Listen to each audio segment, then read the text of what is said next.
en aussi peu de paroles que possible. Et c'était vraiment difficile parce que nous avons du mal à dire, par exemple, si nous faisons quelque chose de mauvais, « Dieu, je sais que c'était mauvais, je l'admets, et je te demande de me pardonner. » Merci, Seigneur. Amen. Nous avons du mal à faire ça. Oh Dieu, j'ai besoin que tu me pardonnes.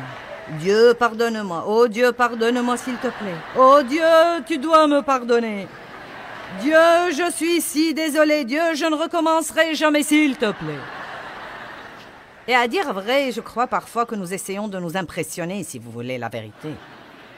Je ne crois même pas que nous parlons à Dieu. Nous essayons de nous impressionner par l'étendue de notre spiritualité. Je suis stupéfiée par les gens qui, quand ils prient, changent complètement de voix. Ils deviennent complètement comme ça. « Oh, toi !»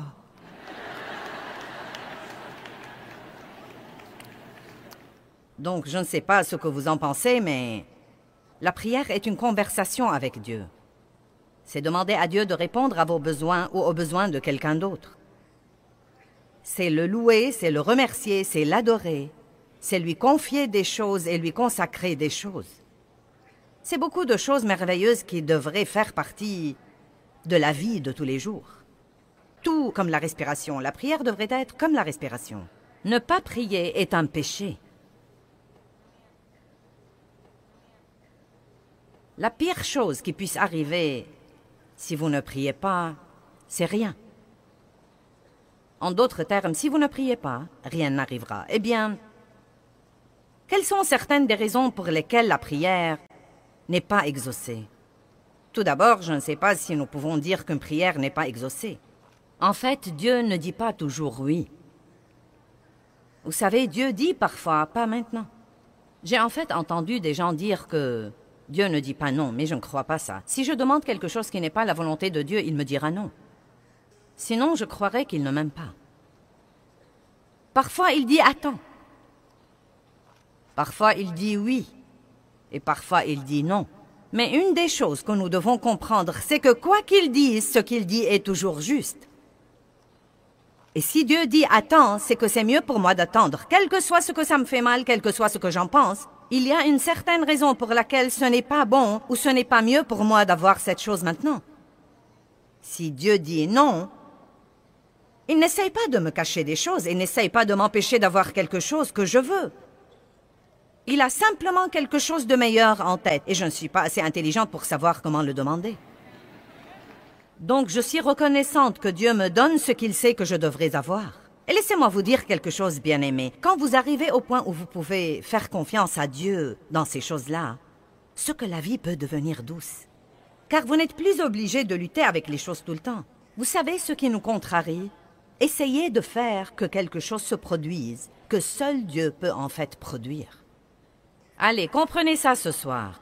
Essayez de faire que quelque chose se produise que seul Dieu peut produire. Puis-je vous dire quelque chose? Vous ne pouvez pas changer les membres de votre famille. Bulletin, flash, flash du ciel. Vous ne pouvez pas changer les membres de votre famille. Vous pouvez leur donner l'exemple. Et à dire vrai, si nous faisons un petit effort pour donner l'exemple un peu plus, et si nous fermons notre bouche un peu plus, et si nous arrêtons de dire à tout le monde ce qu'ils devraient faire, eh bien, c'est encore tôt et je prêche bien déjà.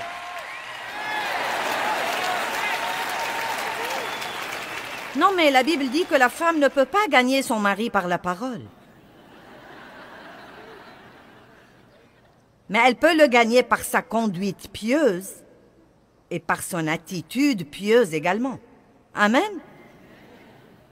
Certains d'entre vous ont entendu parler de Smith Wigglesworth, qui était un grand pasteur. Il était plombier et il a fini par devenir pasteur. Mais bien avant de devenir pasteur, il avait une femme pieuse et il était méchant avec elle au plus haut degré. Il ne voulait pas qu'elle aille à l'église, mais elle y allait quand même. Elle disait qu'elle n'allait pas abandonner sa relation avec Dieu et sa communion avec les autres croyants. Et il l'enfermait dehors. Et quand elle revenait à la maison, la porte était fermée et elle se couchait dehors et s'endormait. Et le matin, il avait mauvaise conscience. Il lui ouvrait donc la porte et la laissait entrer. Elle lui disait « Bonjour, Smithy » et elle lui préparait son petit déjeuner. Je sais ce que j'aurais fait, ça n'aurait pas été « Bonjour, Smithy ».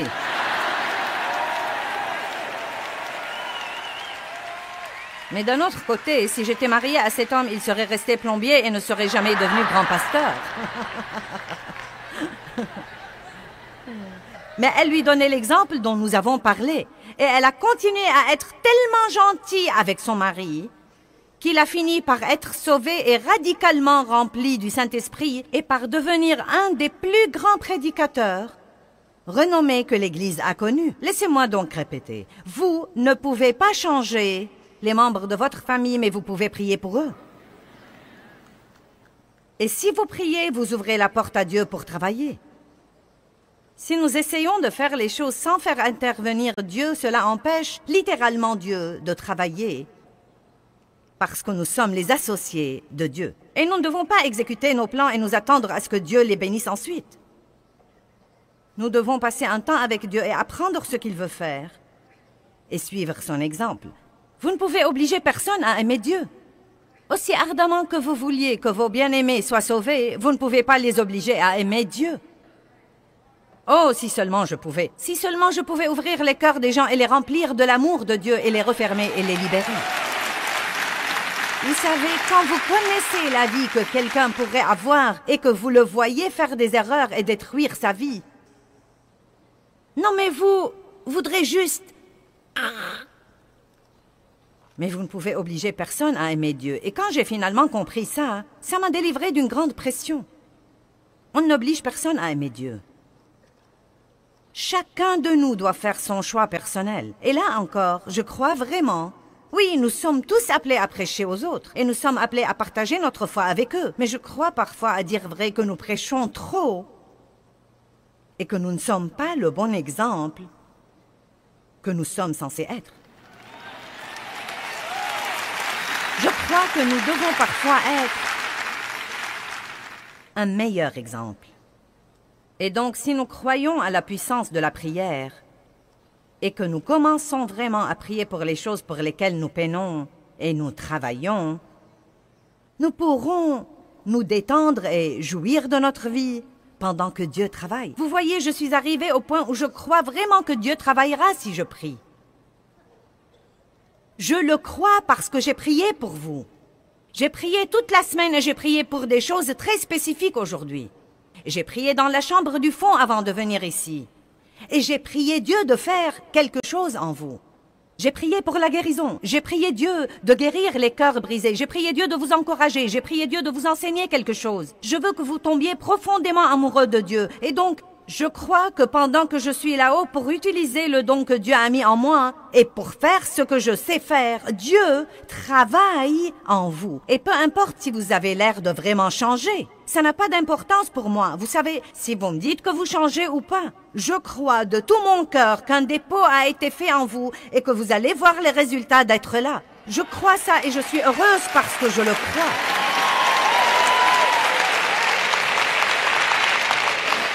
Je suis heureuse au plus haut degré, car je crois en ce moment que je suis au milieu de la volonté de Dieu. Et je crois que ce que je fais, je le fais de mon mieux. Et je crois que la parole de Dieu va avoir un effet sur vous. Savez-vous quand j'étais malheureuse? Quand je venais ici et pendant que je prêchais, j'observais les visages des gens qui sont dans la salle. Quelqu'un faisait...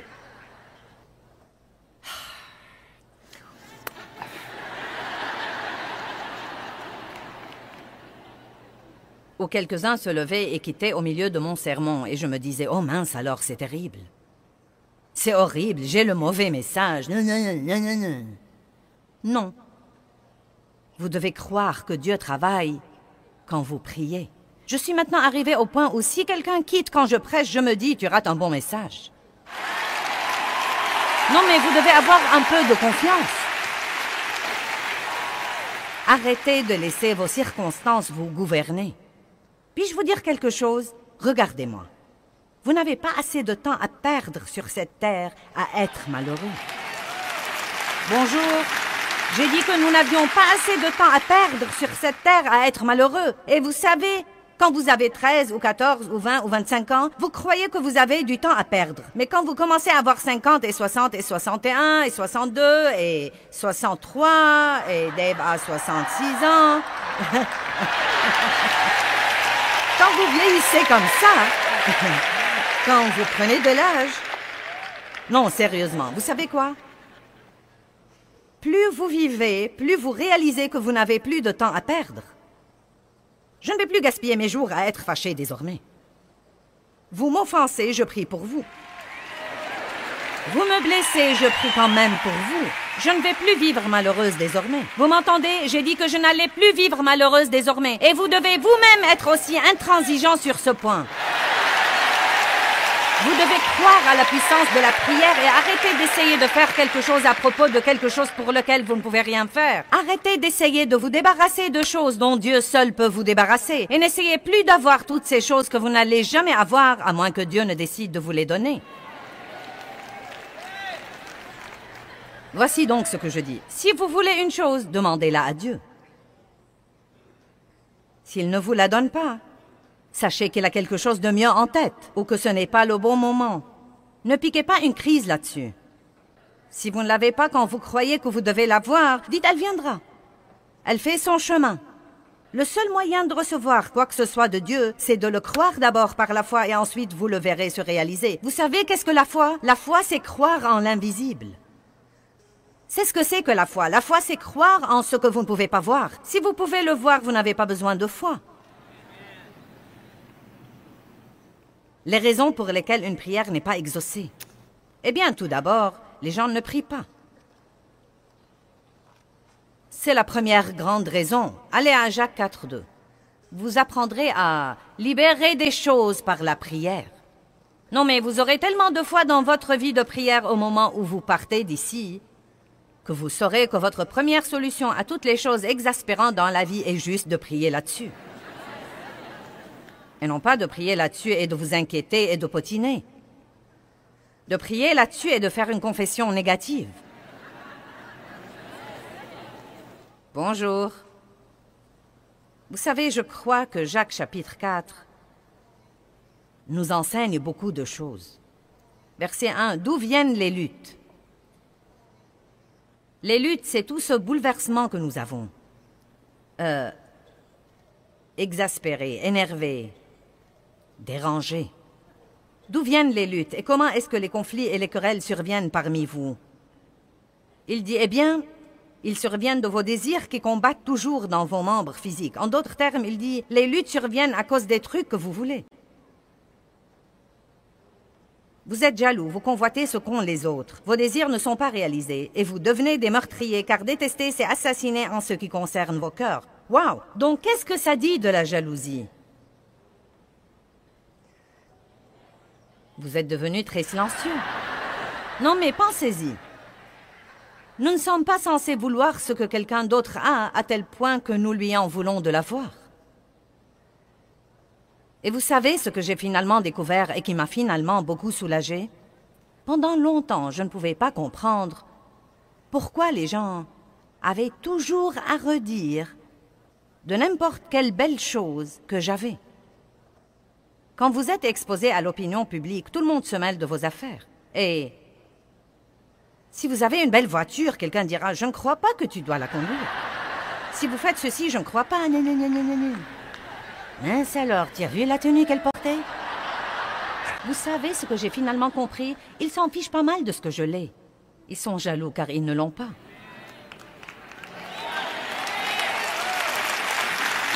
Et il en va de même pour vous, vous savez. Vous achetez une jolie maison et certains de vos amis seront jaloux et médiront de vous. C'est juste parce qu'ils veulent une maison comme vous, mais ils ne savent pas comment s'y prendre pour l'avoir. Il dit ici, d'où viennent les luttes? Qu'est-ce qui nous garde vexés? Je n'ai pas le temps d'être contrarié par ce que quelqu'un d'autre a. Nous n'allons pas comparaître devant Dieu à la place des autres. Chacun va comparaître devant Dieu et rendre compte pour lui-même. Chaque homme comparaîtra devant Dieu et rendra compte pour lui-même. Nous ne devons pas nous inquiéter de ce que quelqu'un d'autre fait ou ne fait pas, ou de ce qu'il possède ou ne possède pas, ou de ce qu'il dépense ou ne dépense pas, ou de ce qu'il a ou n'a pas. Car nous n'allons pas répondre de lui. Nous nous épargnerons d'ennuis si nous nous occupons de nos affaires. Vous brûlez de jalousie et de colère et vous n'avez pas le contentement et le bonheur que vous voulez. Vous avez des querelles et des luttes. Et franchement, il y a environ 20 ans, la phrase suivante a changé ma vie. Vous ne possédez pas parce que vous ne demandez pas. Quel beau verset. Vous ne possédez pas parce que vous ne demandez pas. Et je me suis rendu compte, ce jour-là, il y a une bonne vingtaine d'années, quand je lisais ce verset et que j'étais une jeune chrétienne et une jeune ministre, frustrée, et j'essayais de faire que toutes ces choses se produisent, et elles ne se produisaient pas, et j'essayais de faire grandir mon ministère, et de faire ceci à mon mari, et cela à mes enfants, et quelque chose d'autre aux autres. Je me fâchais contre les gens parce qu'ils n'ont pas aimé ceci ou cela. Et c'était un soulagement pour moi d'entendre Dieu dire « Tu n'as pas, parce que tu ne demandes pas, tu essayes de faire que quelque chose se produise au lieu de me le demander et de te fier à moi pour avoir les meilleures choses qui soient. » Allons à Ésaïe 65.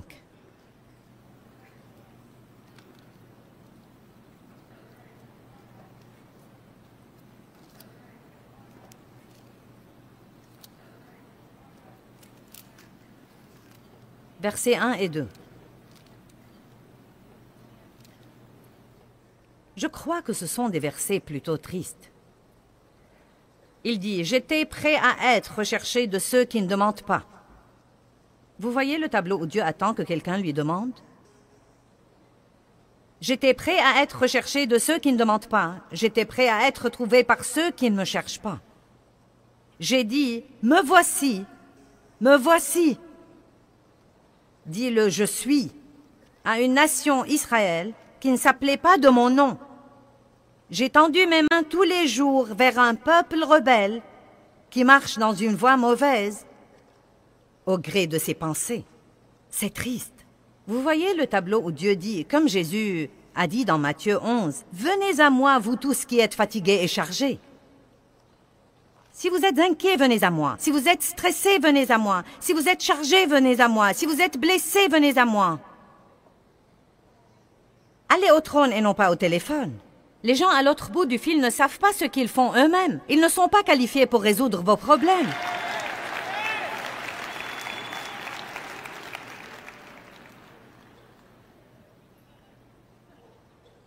N'est-ce pas un verset génial? J'étais prêt à être recherché de ceux qui ne demandent pas. J'ai dit, me voici, me voici.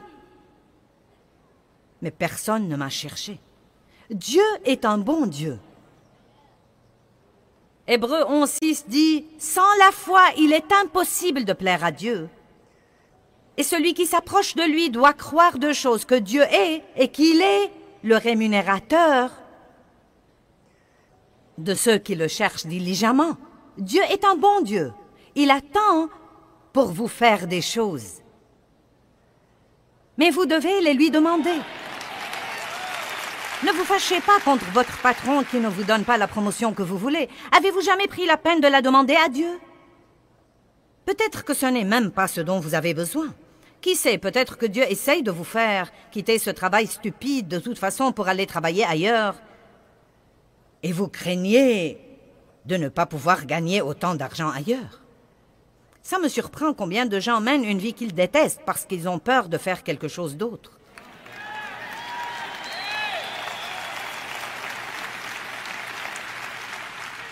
Voici un bulletin du ciel, je l'ai juste reçu. Vous ne pouvez pas suivre le Saint-Esprit et ne pas être heureux. Si vous décidez de suivre le leadership du Saint-Esprit, vous êtes censé être heureux parce qu'il ne va pas vous mener à la misère. Il va vous mener à la justice, à la paix et à la joie dans le Saint-Esprit parce que le royaume de Dieu, c'est ça. Ça alors, le psaume 2:8 dit « Demande-moi et je te donnerai les nations pour héritage. » Demande-moi et je te donnerai les nations. Ce n'est pas pour moi, je ne suis qu'une ménagère. Ce n'est pas pour moi, je ne suis qu'un mécanicien de camion. Ce n'est pas pour moi, je ne suis qu'un éboueur. Eh bien, vous savez quoi? Ce sont tous des travaux très importants. Mais mince alors, vous pouvez prier pour les nations et vous pouvez prier Dieu. De vous donner vos voisins et de vous donner les nations.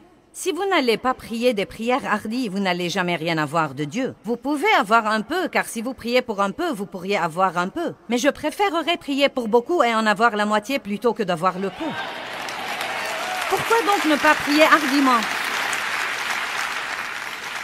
C'est la deuxième raison que j'ai ici pour laquelle les gens croient que leurs prières ne sont pas exaucées ou ne sentent pas que la prière produit grand-chose dans leur vie. C'est que les gens ne prient pas hardiment. Eh bien, Dieu, si tu me fais juste ceci. Dieu, si tu me fais juste cela. Je ne veux pas exaspérer personne, j'essaie juste de donner un coup de pied à une vache sacrée, là. Si vous vous écoutez prier ou si vous écoutez tous les autres prier, les gens utilisent constamment le mot « juste ». Dieu, si tu peux juste nous aider. Dieu, si tu peux juste nous oindre. Dieu, si tu peux juste répondre à ce besoin. Dieu, si tu peux juste être là avec nous. Et cela m'a dérangé un jour et j'ai cherché le mot « juste » et il veut dire à peine assez pour se débrouiller. C'est ce qu'il veut dire, à peine assez pour se débrouiller. Mais écoutez-moi, non mais même en le sachant, j'ai vraiment du mal à l'enlever de mes prières. Et je crois que c'est cette attitude innée en nous comme quoi, eh bien, ne vous avisez pas de trop demander à Dieu. Eh bien, Dieu, veux-tu me pardonner juste cette fois? Pourquoi ne pas dire, Dieu, pardonne-moi cette fois, et demain j'aurai besoin que tu me pardonnes encore une fois? Car c'est bien la vérité, et Dieu la connaît déjà. Pourquoi ne commençons-nous pas à être des gens réels avec un Dieu réel qui sait tout sur nous? Devinez quoi? Vous ne surprenez pas Dieu, il savait ce qu'il aurait quand il vous a appelé. Je dis toujours, après que Dieu m'ait appelé au ministère, il n'a pas regardé Jésus une semaine plus tard pour lui dire « Oh non, maintenant qu'allons-nous faire ?» Je me rappelle la femme à qui j'ai parlé dans le magasin. Elle était employée là. Et je lui posais des questions sur sa rémunération. Touches-tu une commission ou un salaire? Comment est-ce que ça marche? Et elle m'a dit, eh bien, en fait, je touche un salaire. Mais elle a dit, je dois faire mon quota pour garder mon travail. Je lui ai dit, ça va pour toi? Elle a dit, non, en réalité, je suis très effrayée en ce moment, je n'ai pas fait mon quota. Et on m'a déjà réprimandé 2 ou 3 fois. Eh bien, la femme était chrétienne, nous parlions du Seigneur. Elle m'a reconnue de la télé et donc nous parlions. Elle a été à l'église toute sa vie et je lui ai dit, tu pries Dieu de trouver grâce aux yeux des gens pour que quand ils viennent acheter des trucs ici, qu'ils viennent à toi pour se renseigner? Et elle m'a dit, eh bien, ce ne serait pas bien, n'est-ce pas? Elle a dit, c'est ce que la femme a dit et elle a été dans l'église toute sa vie. Ce n'est pas juste de prier pour l'argent. J'ai dit, en as-tu besoin?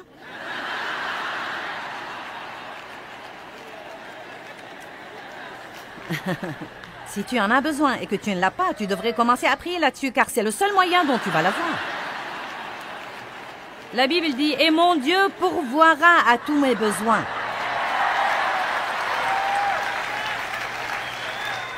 Maintenant, nous déraillons si nous ne prions que pour les trucs et l'argent. Mais en réalité, la femme avait une vie de prière pathétique, pitoyable, faible, une vie de prière molle. Et voilà le Dieu de tout l'univers, qui possède tout, qui a vraiment le tout. À qui le donnerait-il sinon à ses enfants? Mais il dit, vous n'avez pas parce que vous ne demandez pas. Demandez et continuez à demander. Frappez et continuez à frapper. Cherchez et continuez à chercher.